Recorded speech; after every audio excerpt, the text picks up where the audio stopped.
Let's bring in today's market panel. Gary Kaltbaum, Capital Management President. Scott Martin, Kingsview Asset Management Chief Investment Officer. They are both Fox News contributors. Gary, the whole world is focused on the shutdown, but here we are talking China trade deal. Which do you think matters more to this market up 3 days in a row? Oh, I think shutdown is a 1 out of 100. I think the trade deal is much more important. A deal will get done, I'm sure, in the next 30 to 60 days. Really? But China's going to continue. But China's going to continue to cheat and lie and steal going forward. They're just going to make like they're not, and nobody's going to say anything, and both parties are going to claim like everything's a-okay. Scott, don't you think they'll do a little less cheating and less lying and less stealing? No? Maybe they don't steal the cheat sheet, Melissa, from the person next to them, but maybe the person in the back of the classroom. I mean, that's how I got away with it. Oops. Because here's the thing. Gary's absolutely right. This is all about optics. It's all about everybody saying, hey, we're talking for 3 days. We're getting along. We're going to sneak a meeting with President Xi in Davos. You know, all those rumors. We've been fooled before, kids. I don't think this is any different. China's history, as Gary pointed out, is they're going to cheat, they're going to lie, they're going to steal, because that's what they do. We got to get used to it. Hopefully, though, the IP thing gets reconciled. That's one of the maybe lowest hanging fruits of this issue, where maybe we don't have to partner with Chinese companies anymore once the business goes over there. That's the heart of the lying, cheating, and stealing, though. So, I mean, if you resolve that, that's a big deal. That's the one, though, Melissa, though, that if a company can go over there now and do business freely without that partnership, that could be one way that stuff could go away. The other stuff, currency manipulation, all that stuff, that's still on the table as far as I'm concerned. All right, more on that in a few minutes. Let's talk about the Fed right now with President Trump, again, taking aim at the Federal Reserve for, in his view, stifling economic growth. In a tweet earlier today, he wrote economic numbers looking really good. Can you imagine if I had long-term zero interest rates to play with, like past administrations, rather than the rapidly raised normalized rates we have today? That would be so easy. Still, markets up big since the 2016 election. Now, Gary, I'm less interested in kind of rehashing this back and forth between the president. Look at you shaking your eye. Between the president and the Fed chairman, than talking about what the chairman himself had to say on Friday and whether that was really a sea change, some sort of watershed moment for the markets. What do you think?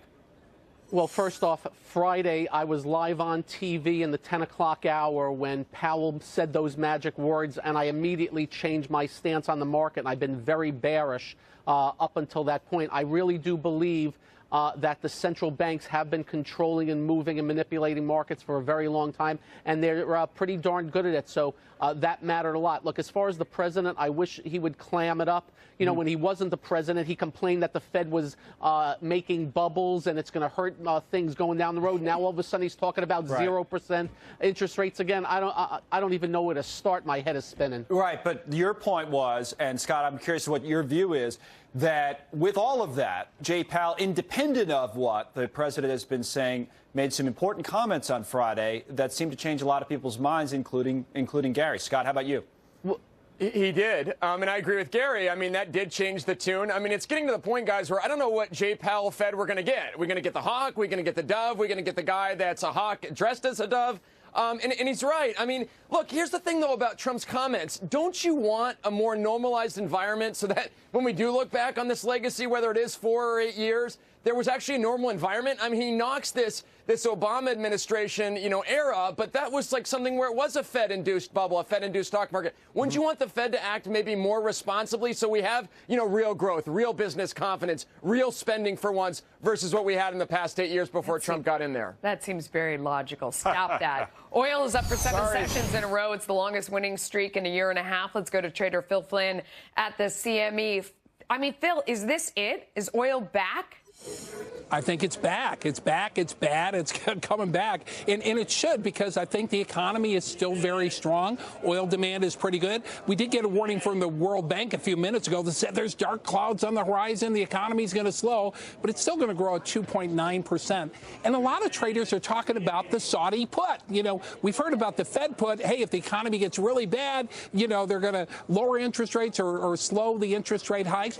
Saudi Arabia is doing the same thing with oil. They're coming out giving you the Saudi put. They're saying if prices go down, we're going to continue to cut production. We want $80 a barrel, and we're going to do whatever it takes to get us there. Now, whether they can do that or not, we don't know. But oil traders are believing it for the last 7 days, and we're coming up pretty good. All right, Phil, thank you. Awesome. Also today, Sears. Sears fighting for one last chance to survive. The auction for the iconic American retailer will go ahead now on January the 14th, conditioned upon the chairman, Eddie Lampert's $121 million deposit, which is due tomorrow. All of this reporting from our friends at the Wall Street Journal. Lampert's $4.4 billion rescue bid would keep more than 400 Sears stores open. Gary, boy, Sears, is it going to make it through all of this or just a matter of time?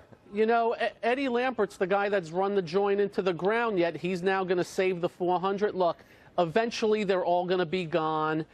It's a matter of fact. Look, in my hands here are 20 pages of defunct retail companies, small, medium, large, extra large, and most of them have the same thing in common. They never changed with the demographics, with the new type of outfits or the new technology, and they were never managed well, and eventually somebody beat them to the punch, and they went out. Sears will be next, unfortunately, because a lot of people are going to lose a lot of jobs. Yeah, remember all those profiles that were done in all kinds of magazines, Scott, about Eddie Lampert, the next Warren Buffett and all that kind of thing. Not being written anymore, but what's the future, or is there a future for Sears? Yeah, those profiles didn't make sure they're very prophetic, I guess. Connell, if I could say that right. But you know what, Gary's right. You know, another one that's in that probably list is service merchandise, which was an old-time fave of mine.